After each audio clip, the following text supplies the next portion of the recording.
Good evening, everyone, and thank you for celebrating Disability Pride Day with us. Welcome to tonight's Disability Tech Talk featuring Thane Hunt, founder and CEO of Hominid X. I'm Jocelyn Cohen, Vice President of Communications and Engagement with Cerebral Palsy Alliance Research Foundation, or CPAR for short. This event is closed caption enabled, and I've turned on transcription. It's being recorded, and it will be posted on our YouTube channel soon. For additional accessibility, I'll share a visual description of myself. I'm a white woman with dark brown shoulder-length hair that's down and brown eyes. I'm wearing large tortoise shell glasses, an orange-red shirt, and a light gray cardigan over that. There's a CPARF-related background behind me that has white and different hues of green. And sometimes I may look like my eyes are looking away from the screen or rolling, but that's part of my cerebral palsy. In case this is your first online event with us, I'd like to tell you a bit about what CPARF does. Despite being the world's most common lifelong physical disability and affecting 18 million people worldwide, cerebral palsy is one of the most underfunded conditions. That's why CPARF funds research and innovative technology that will change what it's like to live with cerebral palsy. We run Remarkable US, the US-based disability tech startup accelerator that's part of the Global Remarkable Accelerator program. And through seed funding, mentorships, deep dives, and support during this initiative, we help startups bring affordable, life-changing technology one step closer to the people with disabilities who need it. Because the world isn't built for disabled people. But thankfully, there are companies that place disability at the forefront, and Remarkable US is working with them. They're built to fill in gaps, meet crucial needs, and make accessibility accessible. Hominid X, a member of our 2023 cohort, is one such company. It was started by Thane Hunt to increase independence for people with hand disabilities. Thane earned his bachelor's degree in robotics engineering, mechatronics, robotics, and automation engineering at the Worcester Polytechnic Institute. I'm thrilled to have this conversation with Thane tonight, and you can feel free to leave questions for him in the Q&A. We'll get to as many as we can, so welcome, Thane. Thanks so much, Jocelyn. This is awesome. I'm so happy to have you. And to start things off, can you tell us more about yourself and the path that led you to starting Hominid X? Yeah, sure. So before Hominid X, I worked for several different startups, building everything from prosthetic limbs to 3D printers. For my work, I invent new things, but actually my play at home is also building new things. Maybe fixing things is a more accurate description. I come from a really huge family and grew up with a lot of time to tinker with machines and explore my interests. I was kind of the technical guy in a house full of very artistic, still smart, but artistic siblings. And I myself, I'll never stop trying to convince myself that I can also play guitar and do athletic things. But I really just want to create things.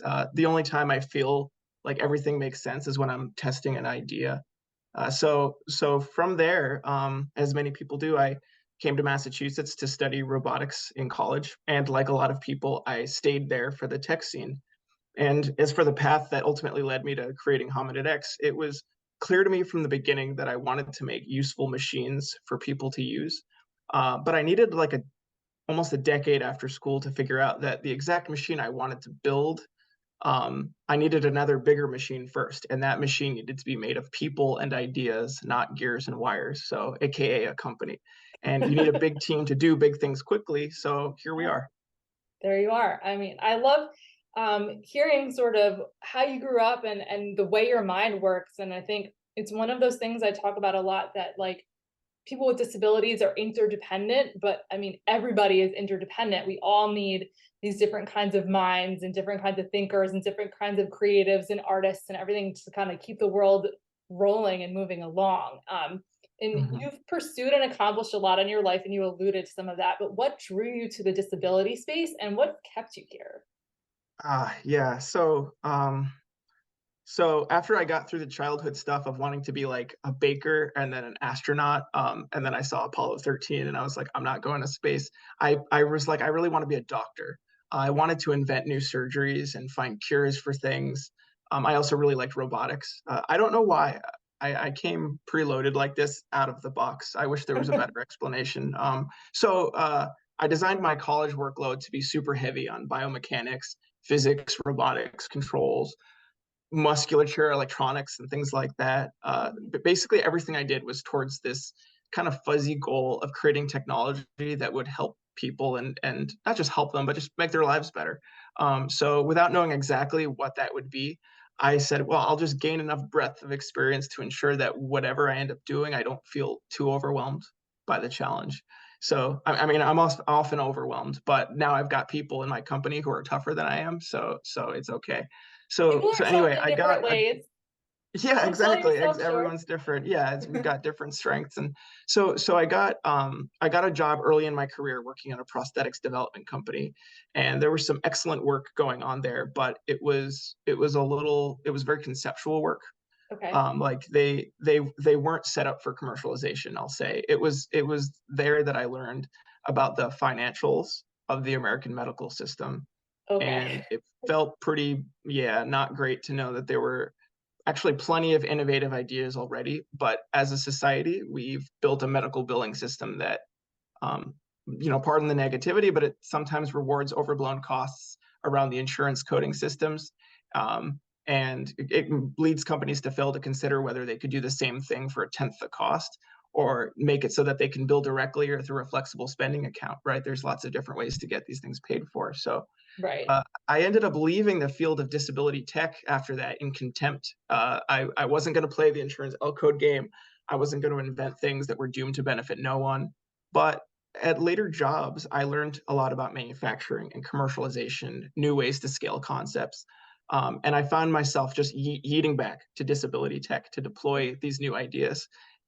So there are a lot of new things that are developed in some fields that haven't yet made their way to other fields. So we're kind of champing at the bit to rewrite the rule book on product development in the disability space.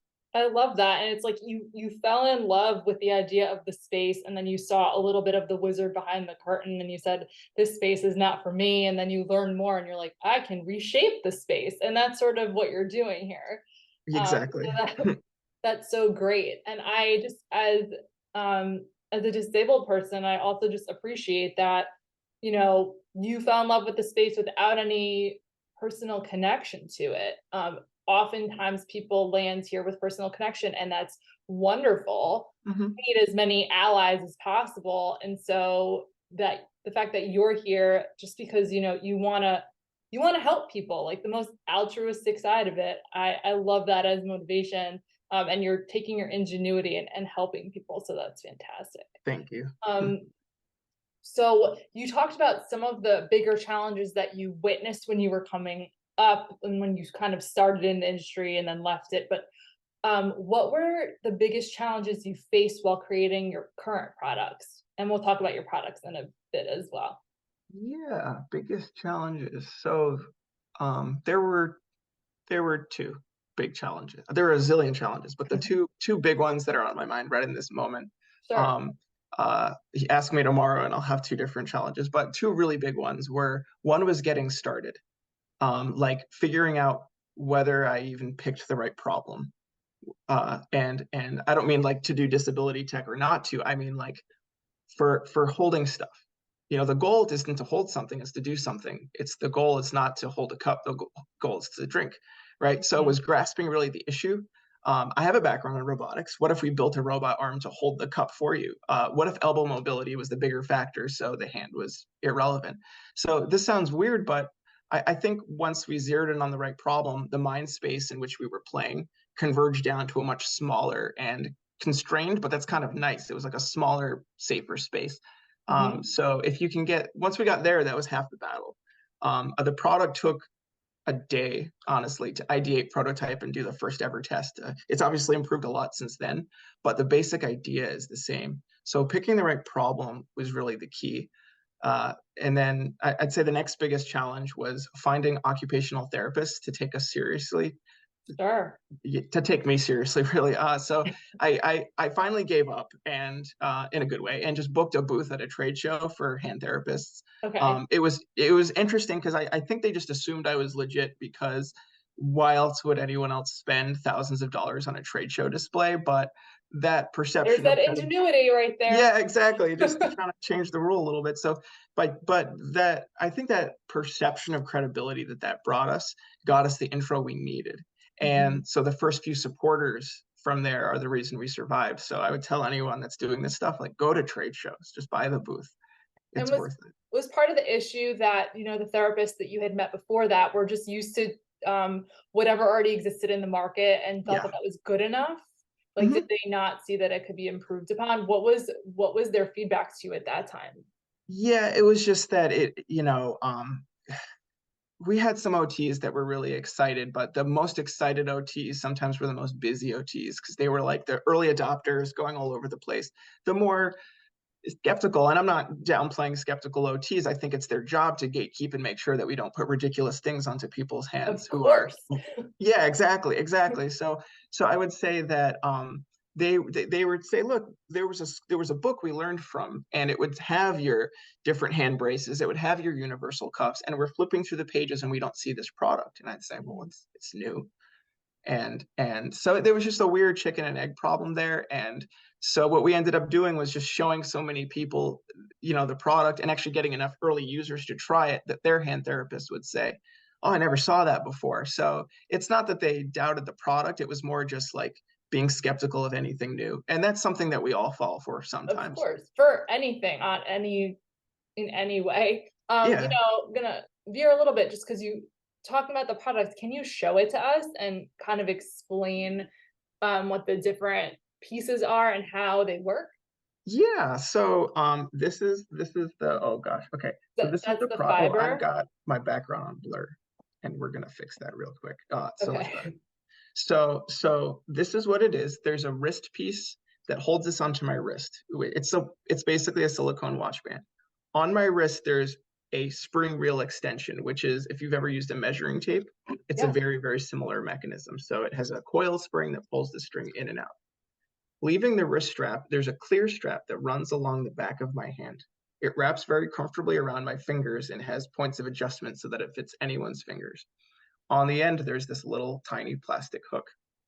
And all you do to use this product is, I'm shooting here, this should be on a table, Yeah, but you but would everyone place needs an object in your hand and you would just draw this string around it and you would connect it to the hook. And then, just to show that I'm not cheating, right, I can open my hand here and wow. it's staying there. And it's quite a lot of force. But what makes this special is that it's drawing my fingers into a conformal grasp around the can. So you're getting a lot more grip force than just what this string provides. You're actually getting that, like, human hands are like a little bit clammy. We're good at grabbing things. We have way better friction than any synthetic material, any non-living material. So when Mhm. you just use the hand and wrap those fingers, basically don't waste the fingers if you've got them, you Right. can create a very strong grasp. So this is our first product. It's called Fiber.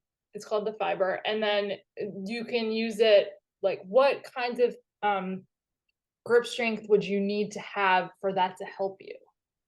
Yeah, so I would say that anyone with a good, what we would call passive range of motion, so you need to have some limpness or flexibility in your hand, but very little grasp strength, or maybe your hand fatigues quickly, or maybe we've got people where flexing their muscles to close their hand actually hurts their muscle memory to extend their hand. So that we've had like stroke survivors who are in that situation. So actually, by applying force in one direction, you kind of you do neuroplasticity a favor, but it really depends. You can also use it if you do have hand stiffness, but now you're kind of bypassing the fingers and just, doing something more like, you can actually do that. So you don't even need to use fingers. So for spasticity or anything like that, you can use this as well. That's great. And then I have like what seems like a surface question, but it isn't. I noticed you have kind of a lilac colored band on right now. Are there a bunch of different color options? Like, There because I are. wouldn't have expected lilac. I've seen it before. I hadn't seen the lilac version. That was kind of exciting. Yeah, so that's why I wear it, because I think if a guy wears blue, no one questions it. It's just like whatever. But because I have lilac, it's like, oh, Thane, is lilac really your color? And I think it could be if I really wanted to work that, but it's actually not. I'm more of like a actually like black is kind of the thing. But we have lilac. We have this kind of we call it sea foam, which is this nice like blue green. I Mhm. saw it on a shirt once, and I was like, that's a nice color for a watch band. And we also have a pearl gray, which is a off white, and then, or I guess a slight gray, and then we have a dark navy blue. So that's 4 colors. We want to have more in the future, but for right now, it was really important to us that most of the device isn't customizable. It just looks the way it looks. But by choosing at least the color, you can, some aspect of it should be customizable to your personal preferences. And the watch band as a starting point was the first thing that was logistically easy for us to offer as a customization option, because things should look good if you can help Yes, it. that is something, if someone's wearing something, they should be able to have some options as to what they're putting on themselves. And if they're wearing it all the time, which you can wear this all the time, right? It's designed to be comfortable Yeah, and yeah. for you It's to be all able to wear it all the time for whenever you mhm. need. Yep, it's all soft silicone. It's like cleanable. There's no latex. It won't bother your skin. So uh I've had people say, well, how long does it take to put on? I say, well, it depends on how much dexterity you have, but whether it's 1 minute or 10 minutes, it usually it's just once per day that you have to deal with that. And then you can Right, wear it all day, and you can even pop it off your fingertips if you want to, like, I don't know, dig your hand into a bunch of marinara sauce or something like that. But you could leave it on. You just have to wash it after, and you can do that in the sink. So, right. And so I appreciate that people can choose a color that kind of fits their personality if they want to, where normally it's just medical is one color and yeah, that's whatever beige. it is and that's whatever you get. So that is just I don't my hands aren't affected by my CP, but I have a bunch of friends whose hands are, and I'm very excited for them for this product and to see how that can help them in their daily lives. I mean, I know that it takes up to 5 times the energy for people with CP to function as it does for people without Hmm. CP. And it seems like if you're then offloading some of that energy into the device, you're saving an amount of energy whenever, like, you might use so much mental energy to pick up that can and not drop it, or pick up a cup and not drop it, or Yeah. hold something that you really don't want to drop. And so it's mental energy and physical energy, and you're giving people back their energy. I'm Yep. Yeah. thinking, I don't know if that's something that you've studied, but just knowing kind of how the Yeah. different kind of tolls that CP takes, it means Yeah. that you're going to have a little bit more mental energy and physical energy, and that's like another plus on the The side. mental one is huge. We've had users that talk about, like, they actually can grasp, but it's like really focusing, right? It's like really because their neuroplasticity has resulted in it not being quite as involuntary or semi-voluntary as it is for me, for say. So they're really focused on that and lowering that cognitive burden and also that kind of metabolic burden, ATP in the muscles, all of that. So I don't know that I've formally studied it, but I do have a big like exoskeleton background, and obviously we were always studying cost of transports and metabolic costs with those. And I think that muscles move and muscles hold. So this muscle holds for you. That's the way I think about fiber, is that this Yeah. is a holder. And you're continuously expending energy to hold something. So why do that when you could just wear So it this? helps you hold. I mean, that's Yeah, yeah, fantastic. exactly. I know you have another product we'll get into a little bit later, and we've talked a lot about fiber, but what would you say were some of your biggest victories within your company, maybe with the fiber, with some of your other products? Yeah, you know, uh, it feels. I'm glad you asked, because our victories are slowly increasing, That's awesome. which is a really good thing. So, like I said last time, when we did the other podcast, a huge victory was getting into the Remarkable Tech US Accelerator program. Um, I worked so hard on that application, and I was just so happy when they emailed me. It's been a complete game changer for us. And I hope they grow as big and as fast as possible. I'm going to be keeping up with like the U.S. director Molly Levitt, We hope and they do too. some of We the love Molly. yeah, she's so good. And then and also the coaches and you and everyone. I mean, it's all been just so good. And I'm going to be keeping up with them for as long as they'll put up with me. Everyone in the space should know them, because it's like finally like a really serious accelerator, but focused in this space. So it's probably long overdue, but whatever, we've got it now, and it's really good. So I'm happy um, that we helped you get one of your biggest victories. yeah, I Makes me still, it's probably another year or two before I slide something else into the first position, right? I mean, by then it'll be something I don't even know, but for now it's like, oh my God, this was great. So, another victory is we've had some really awesome wins. at trade shows and conferences. Our little booth last time basically got trampled by interested people. And while I was essentially crowd surfing in that chaos, I looked at my co-founder Sonia, and we both knew that the traction that we've been really super desperate for was finally happening, and that felt great. And since then, we've been overwhelmed with orders and emails from users, OTs, hospitals. Um, the product works, and we're navigating all of that as best we can, and we're just really excited. We're tired, but we're happy. And last but not least, I would say, just thinking of a third thing, is that I've now had the pleasure of being on not one but two shows in collaboration with the Cerebral Palsy Alliance Research Foundation. So that's pretty Well, cool. we're so glad to have you. Yeah, no, it's awesome. And that's a really great segue to my next question. So we're featuring you on two different podcast episodes, and on the first podcast episode, which is out, you mentioned that assistive technology isn't a niche field. Can you talk a little bit more about that? Yeah.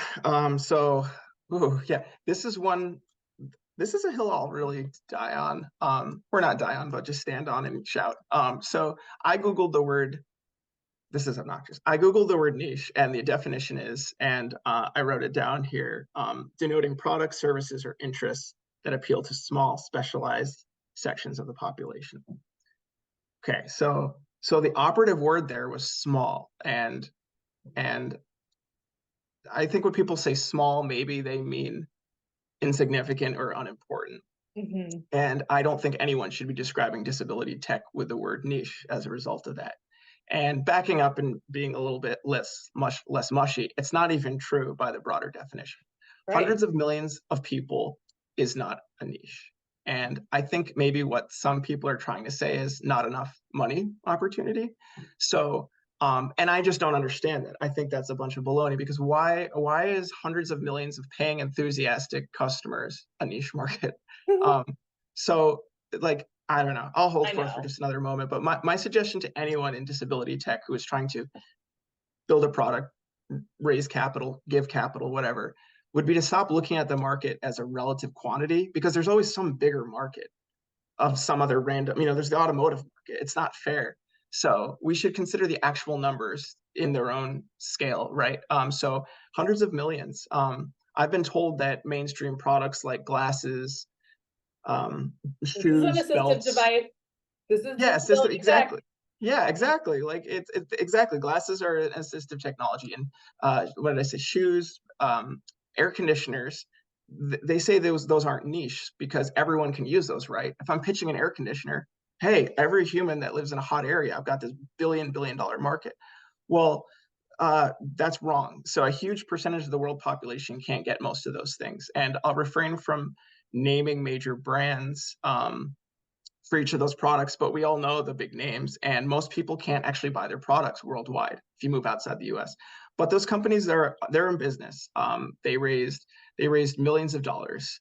So the market size is not just the number of people, it's the number of people who can actually buy your product. So I think that too much disability tech not working out is being blamed on the field being niche. But I would say that we should take a harder look at our margins, look at our development cycles, look at our feedback processes, because you can actually have a huge market if you price your product fairly. And I'd rather get $10 from millions of people than $20,000 from a couple of privileged people. And to that point, every user and clinician we've talked to has been willing to tell us how to fix our product, how to make them better. So it's actually free. So the development costs are almost free. So we can fix our margins, and then with that, it's like the market is huge. It's not niche. And I think a piece of it is people's personal experience is their personal experience, and that then influences their perception. And so if you're not around it, or you're speaking with people who aren't around it as much, they see it in a certain way. And because Yes. of the work that you've done throughout your life, you've been able to see that it's this much broader thing. You were in one piece of the market and you're like, actually, this doesn't work. And then you got out, you were somewhere else, and then you saw it from a completely different angle. Yeah, So it's exactly. more Yep. like getting people to to look at something from an aerial view instead of incredibly zoomed in, or just a Hmm. completely different perspective, and they'll see the things that they've been missing. And you mentioned a little while ago that you worked with OTs who helped you sort of finesse your products, to make it better every step of the way. What was it like to work with those clinicians? And what has it been like to work with disabled people as well as you develop your products? Yeah, so like I mentioned before, the clinicians were touch and go at first, but as we gain traction, they're just like an absolute treasure trove of information. A huge project of mine has been to shore up my knowledge, the clinical side of the knowledge. I can fake it a little bit. I'm like, oh, like my party trick is like flexion extension, radial ulnar deviation, pronation, supination. They're like, attaboy, you know your stuff. But really we've been so dependent on them to give us that clinical insight. And they've been really awesome because they're almost, in my mind, I'm an engineer, and I just think like everyone in this sort of space is an engineer because you're a problem solver. And so working with them has been pretty easy. It's just like get on the same page. I say newtons, pounds, and kilograms, and they say, oh, a little more force, a little less. And I say Shore 75 durometer rubber, and they say, oh, it needs to be a little harder than this. So there's a Yeah. translation, but once we figure that out, that's like they're part of the team. And in terms of working with people with disabilities, it was pretty hard to develop the first version of this product without a hand disability, to be honest. Mhm. And early on, nobody knew about us, like I said. So I a couple times just tried to go about my daily life using one hand. Like as such, I got frustrated pretty fast and gave up several times. I think my record was like 5 or 6 hours. And I cheated a bunch of times doing different tasks. So as you can imagine, our first few testers taught us a lot. Right. Most of them had already worked through that frustration, sometimes years ago, or maybe they were still in it. But they were very focused on a solution. They were even more motivated than I was. So it felt like they knew what the product needed to be, and I just needed to interpret those insights and turn them into physical things. In a way, like I said, they were the inventors, and I was just the idea to reality converter. And but I mean, sometimes we get things wrong, and our users are like, "How could you not know this?" But every bit of praise and every complaint is an opportunity to make the product better. And Mhm. that's why I like doing this. And the community has been overwhelmingly helpful and supportive. Like I said, it took time to build that basic trust, but now we work together every day. It's our biggest strength by far. Like you can bring in another engineer that can figure out some of the stuff I can figure out, but that existing channels of communication with people that know what we need to do, that's Mhm. indispensable. We wouldn't trade that for anything. And they can also help you find the next challenge that you can meet, Yep. somehow, because there's so many different layers to disabled life. Um, Hmm. and I love that you're just open to receiving that feedback and saying, "Oh, we can make that change." And you probably do it like relatively quickly, just based on talking with you. And when they say, "How could you not know this?" That you're like, "Just because I don't know what I don't know, but now I know it, and Yeah. I can make the change for you." And that it's Yeah. now this real symbiotic relationship that's fantastic. Um, Exactly. so circling back for a second, when you were talking about sort of the way that people view disability tech, someone asked in the Q&A, how do you convince VCs and investors that disability is a worthy market to invest in? And they also thanked you for your passion. Oh, thanks. Appreciate that. So I'm still figuring that out, to be honest. But all I know is that there is a perception that there's I don't know. Sometimes we live in a world that we're raised to believe in scarcity, and it's so important to retrain yourself to think in terms of abundance. The fact is, there are tons of VCs, and they don't really know where to put their money, and it's our job to show them the benefit of this stuff. So the power dynamic is weird. Everything about it is weird, and I've been felt many times like I have to say, oh wow, it's like 5 billion people that can have a hand disability, and then anyone that can do a Google search will see that that's not accurate. So it is really hard, but I think like there's a wave of disability tech there's a huge amount of money coming into this space. And, everyone got excited about blockchain. Everyone got excited about NFTs and AI, and we ride all these waves. And there's just too many people with disabilities for this not to be one of the biggest waves that humanity will ever encounter. And I feel very fortunate. I feel like a lot of abundance that I'm, young and in this contemporary space right now, actively running a company, riding the head of this wave. I think it's great. So while we haven't really, we haven't found the right group or person yet for raising money, I have no doubt that when we find that person, it's going to be a lot more than just money. It's going to be value alignment. It's going to be their network. It's going to be a lot of great stuff. And they're out there. We'll meet them. But in the meantime, the product is selling fine, and that brings us cash too. So we rush. It's fantastic. And I realized VCs, if you're watching and don't know, it's venture capitalists. So it's firms that can help startups like Hominid X kind of scale even bigger.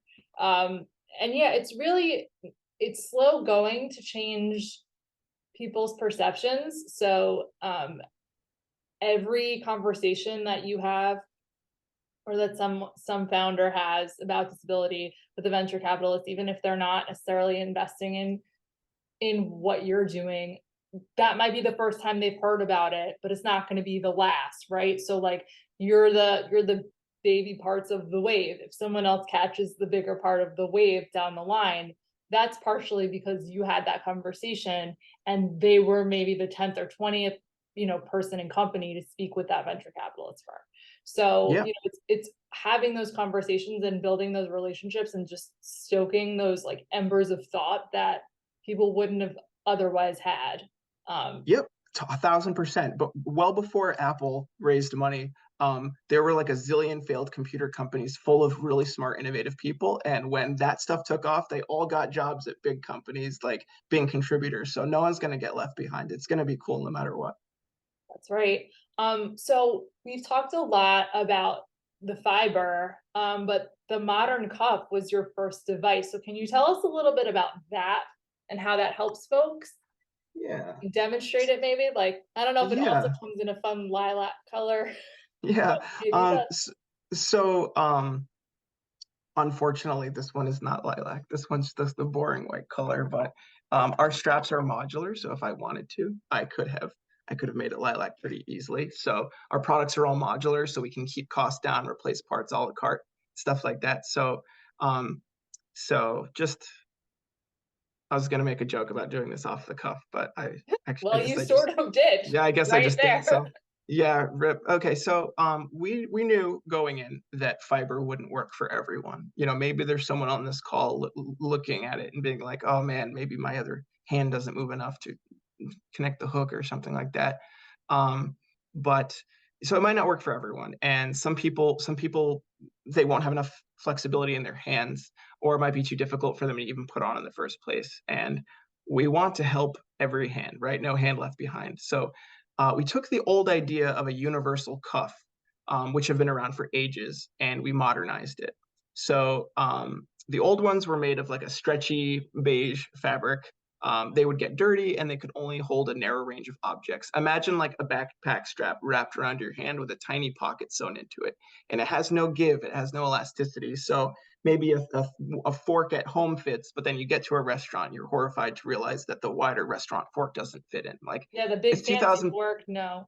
Yeah, like we've got flying cars now. We have no reason to have things be like this. So ours is made of a soft but durable silicone rubber, the same kind of materials that brands like Apple and Samsung and Fitbit use for their smart wearables. Mhm. So it straps around the palm of your hand and just like that, right? So it's pretty simple. It's adjustable. Mhm. You adjust it once, but then you can just slip it on and off like a Right. loop. And it has a narrow, long pocket embedded into the strap. And this pocket can be used to hold all kinds of objects. So since the pocket is stretchy and has plenty of friction, it can hold most utensils, toothbrushes, pens, and things like that. And so that's more narrow, right? Its use cases are more specialized in fiber, but it can Right. be used for eating, teeth brushing, shaving, applying makeup, using a pen, pencil, or stylus. So actually a lot of important tasks, a lot of important basic tasks. and it comes off and on instantly, and it's cheaper than fiber, which is good. And so far, our users really like it compared to their traditional cuffs. So there's a ton of old ones available on Amazon, but they're pretty rough. So I said, this is an easy one. We can make it a lot better. Yeah, So I mean, comfort is a big deal. If you're wearing something on your hand for a good portion of the day, mhm. you want to be comfortable.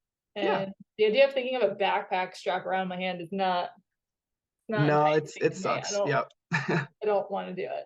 No. Um, Morgan asked, like the different color wrist strap, will the strap that goes up the hand be available in different sizes? I think she's talking about the fiber specifically. Yeah, so Oh, 1000%. I took it off my wrist, and I'm like too I'll be too like weird to try to put it back on the air just because I'll get fiddly. But okay. the back strap is fully adjustable. So just remember that this was the wrist strap, and this is the thing that runs up the back of your hand. This is going through a slot, so actually I can pull it through. You can have the shortest hand in the world, and it'll still fit on you. Mhm. So that's nice, and it locks. It's self-locking like a tri-glide on a backpack or something like that. And then the finger straps are also, let's see if I can get this on here. It's adjustable too, right? You got little holes there. Yeah. So you can feed it through, and it fits. I won't say one size fits all, because we've already found someone with like an absolute bear paw where we need to figure something out for them, but it's like one size fits like 95% of One people. size fits most. One size fits most. Yeah. And Yeah. we'll be addressing that. So So the sizing, and then will the color always be clear or no, for okay. right now, to Right stabilize now, their yes. supply chain, yeah, but eventually, no, it'll be like one amazing monolithic piece of rubber, all one color, whatever you want, adjustable. Okay. Yeah, but that's a ways out. That's a ways out. Sure. But you're thinking about it. So Oh, it's gonna happen. Yeah, yeah, 100%. It's already actually paid for. It's just the timeline is a really long time to get these things like professionally made. that makes sense. And you wanna make sure the quality is there Yep, when you're 1,000 investing. samples back and forth, salty Yeah. conversations. Yep, a lot of it.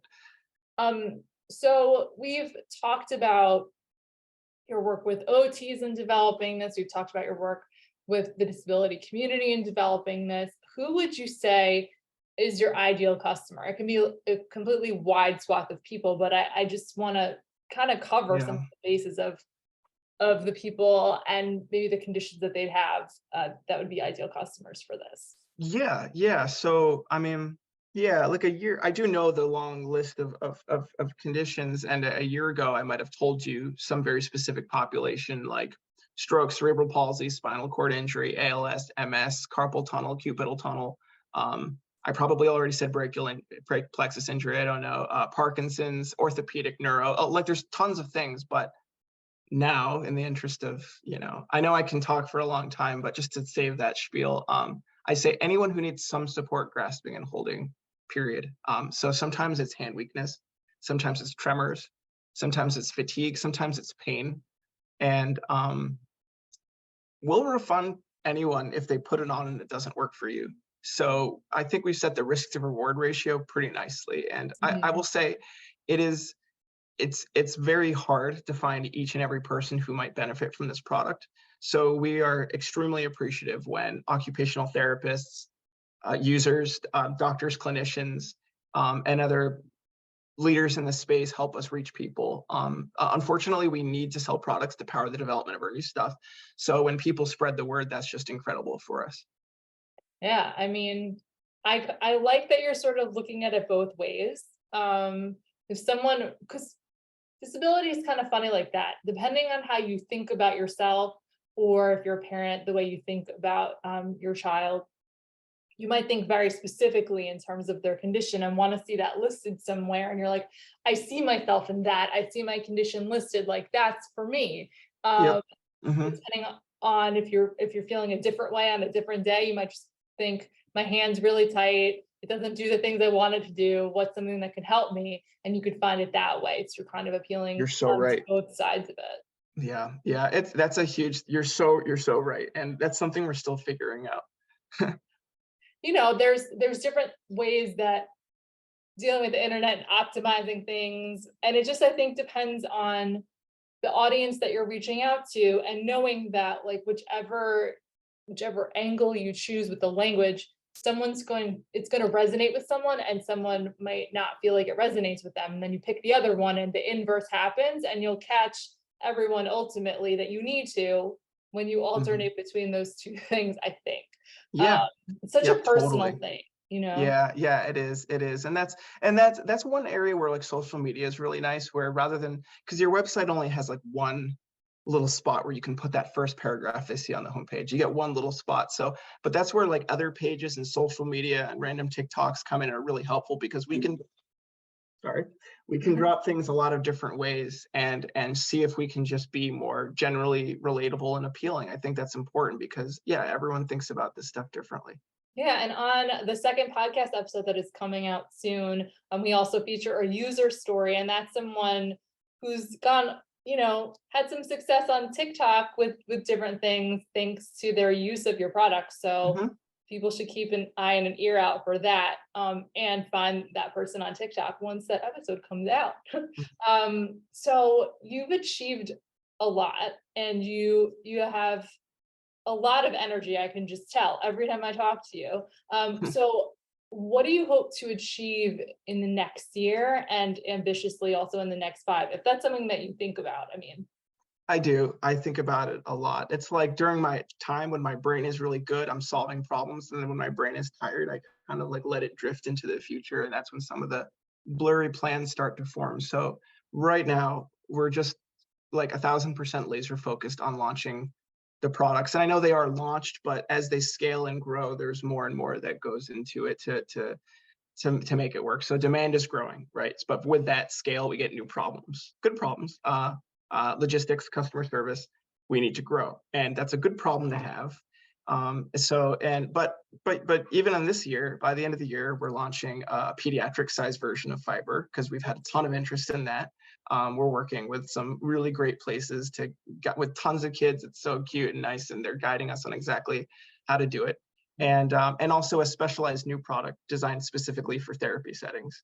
And over the next, which I can't talk about yet, but No, over but the that's next, exciting. I love that kernel of information. It's very yeah, no, exciting. it's gonna be good. Let's keep on the watch. But over the next 5 years, though, we're gonna have more sophisticated products, and we really want we're seeing this thing form where we want to become like a center of excellence in terms of quickly integrating user feedback into new solutions. And we want to grow big enough and strong enough to deal with big players like insurance companies and competitors, but stay small and nimble enough to constantly churn out like life-saving, changing products. So we'll see. We'll see what happens. That is the absolute sweet spot right there. And if anyone can find it, I think it's you. So um Thank you. you're welcome. So, you have a lot on deck for the next year and the next 5. Where can people go to find out more about your products and your company? So, yeah, our website is the best place to start. It's www.hominidx.com. I'm sure it's linked in the various materials promoting this, but and just because I know the spelling on that is so easy. So, but we're also on social media, Facebook, Instagram, TikTok, even LinkedIn. So those are the places to start. But if you go to our website, you can send us a message, and it's usually just me emailing you back. So we're always happy to set up a demo, like a live video demo, do whatever you need to increase your confidence. So while we're still small, we're like as personable as we're ever going to be. And as we scale, we're going to get really busy. But right now we can give that like mom and pop experience. So everyone should reach out. It's a good time for people to find you. Hmm. Um, you know, our friend Duncan said this is relatively low tech, but very high touch. And that hits literally and figuratively with everything you just said. Like high touch, obviously the tactile piece of it, but also you can be very high touch as a company right now, with the folks that reach out to you. And that's a rarity that once it goes away, it's much harder to find. Like that's also a good problem to have, but it's like it's a nice time to have a Yeah, conversation with yeah, you and yeah. give feedback and things like that. Yeah, my one of my business mentors said, they're only young once, which is obviously a riff off of the idea of like kids or whatever. So he's talking about companies. So I was like, okay, I mean, it's true. Yes, all of yeah, that is true. yeah. Is there anything else that you would like people to know?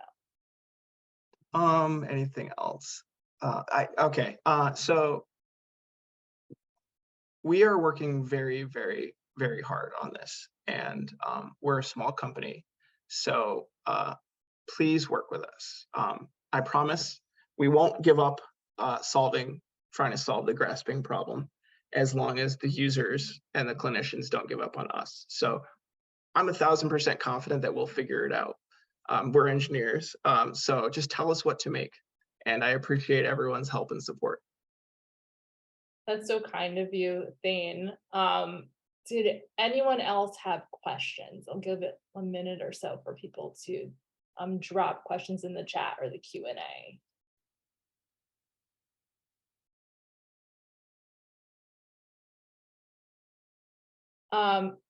While we wait a little bit, Morgan mentioned earlier that she uses her fiber to weight lift. She has cerebral palsy and she uses her fiber to weight lift. So that's pretty cool. That makes sense because you said it's a very strong grasping tool. But Yeah, also like holding this cup that's sort of hidden by my background, sort of not, is mhm. a very different situation than holding a weight. Yes, So it is, that just shows the breadth. and Morgan's been amazing, like always documenting their kind of journey on TikTok, showing like the different exercise sessions. I watch all of them because I'm like, oh my gosh, this is like such important information. And one thing that we are working on is there will be products in the future that are really optimized for more sporty activities. Oh, wow. So wider straps, more force. We're really starting to figure out, it's starting to materialize what we need to make next. Because if I just decided, I'd go in 100 different directions. But we've got this pediatric path, we've got this sport path, we've got the secret third path, we've got some good stuff I coming. can't wait for the secret third Yeah, path. Let me tell you, I think everyone's excited for the secret third path. it'll be pretty good, yeah. Oh man. Well, Thane, thank you so much. And thanks to everybody for joining us. Make sure you keep an eye on your inbox for more about Remarkable US and CPARP's upcoming programs, webinars, other tech talks, Changing What's Possible podcast episodes, where you can learn even more about how we're bringing tech to life. Thanks again for coming and enjoy the rest of your night.